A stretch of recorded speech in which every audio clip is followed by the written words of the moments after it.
Assalamualaikum warahmatullahi wabarakatuh. Semoga sahabat Babul Huda Al-Waliyah mudah rezekinya dan dalam lindungan Allah Subhanahu wa taala. Amin ya rabbal alamin.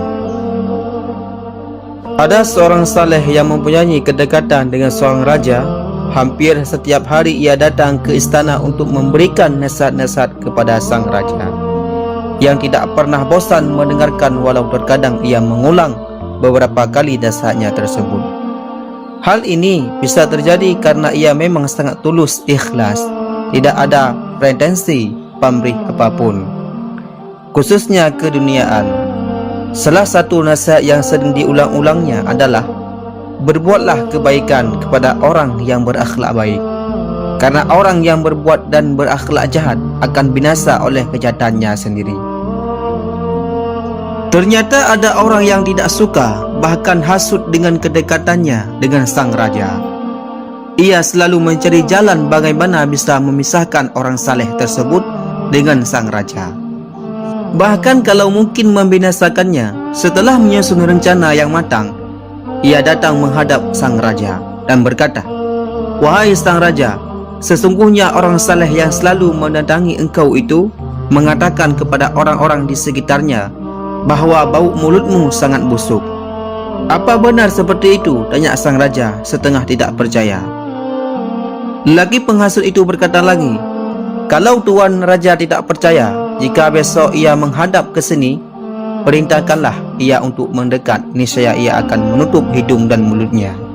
Sepertinya sang raja termakan oleh hasudannya dan berkata, "Pulanglah engkau, aku akan mengeceknya kebenaran ucapanmu itu." Keesokan harinya, pagi-pagi sekali sebelum berangkat ke istana raja, orang saleh tersebut diundang ke rumah si lelaki penghasut. Setelah memberikan nasihat-nasihat yang diminta, orang saleh itu disuguhi hidangan dan dipersilahkan memakannya. Ternyata si penghasut telah memubuh banyak sekali bawang putih dalam masakan tersebut, sehingga mulut orang saleh itu berbau tidak sedap, bau bawang putih yang menyengat. Orang saleh itu segera berpamitan karena ia mempunyai janji untuk menemui raja setiap harinya. Ia tidak punya waktu untuk bisa menghilangkan bau mulutnya itu dan menghadap raja dalam keadaan seperti itu. Ketika ia bersiap menyampaikan nasihat-nasihatnya, tidak seperti biasanya, tiba-tiba sang raja memanggilnya mendekat untuk duduk berhadapan.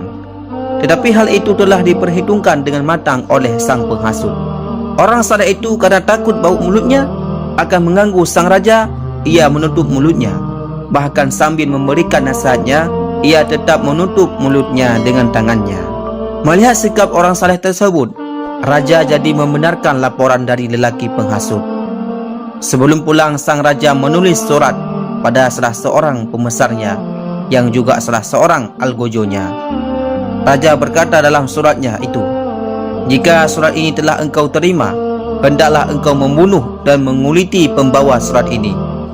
Setelah itu hendaknya engkau kirimkan lagi kepadaku kepala dan kulitnya sebagai bukti engkau telah melaksanakan tugasmu."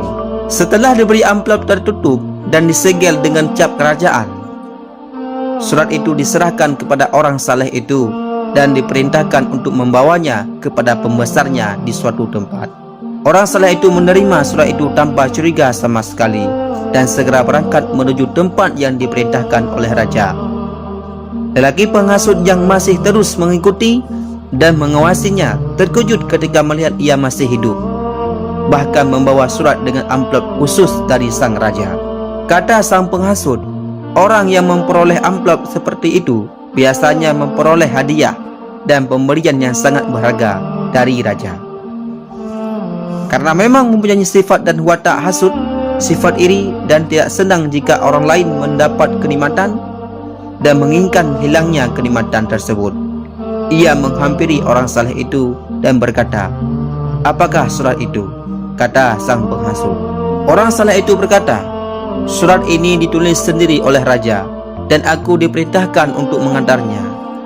"Berikanlah kepadaku," kata si penghasut itu. Orang saleh itu mencoba bertahan bahwa itu adalah tugasnya, tetapi si penghasut memaksa sehingga ia menyerahkan surat itu kepadanya si penghasut. Si penghasut segera berlalu menuju tempat tinggal pembesar yang ditujukan. Setelah menyerahkan surat tersebut, ia menunggu dengan gembira dan menebak-nebak hadiah apa yang akan diterimanya.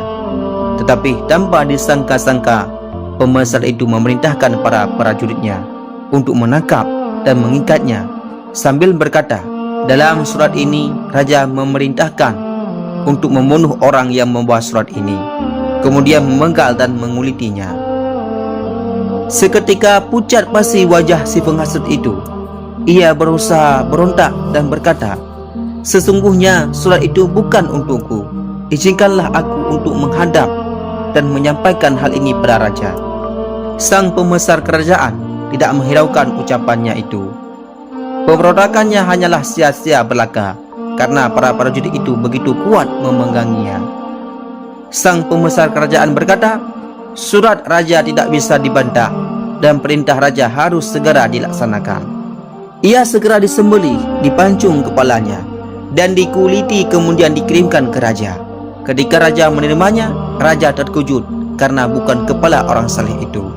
Ia memerintahkan prajurit untuk mendatangkan orang saleh itu ke hadapannya. Ketika orang saleh itu telah tiba dan ia sama sekali tidak tahu bahawa si penghasut telah mati, dipancung, sang raja berkata, mengapa engkau tidak mengantarkan sendiri surat itu seperti perintahku? Orang saleh itu menceritakan semua yang dialaminya dan meminta maaf atas keteledorannya, sehingga menyerahkan surat itu pada orang lain. Raja berkata lagi, benarkah engkau berkata kepada orang-orang bahawa bau mulutku sangat busuk? Astaghfirullah, kata orang saleh itu. Tidak benar seperti itu, wahai raja. Tetapi mengapa engkau menutup mulutmu ketika engkau kuperintahkan mendekat kepadaku? Orang saleh itu menceritakan peristiwa yang dialaminya sebelum ia menghadap raja pagi hari itu. Raja mengangguk-anggukkan kepalanya, mulai mengerti duduk perkaranya. Kemudian ia berkata, benar sekali ajaran dan nasihatmu, hai orang saleh. Orang jahat itu akan binasa karena kejahatannya sendiri. Astaghfirullahaladzim. Wallahu a'lam bishawab. Terima kasih, semoga bermanfaat untuk kita semuanya. Amin ya rabbal alamin.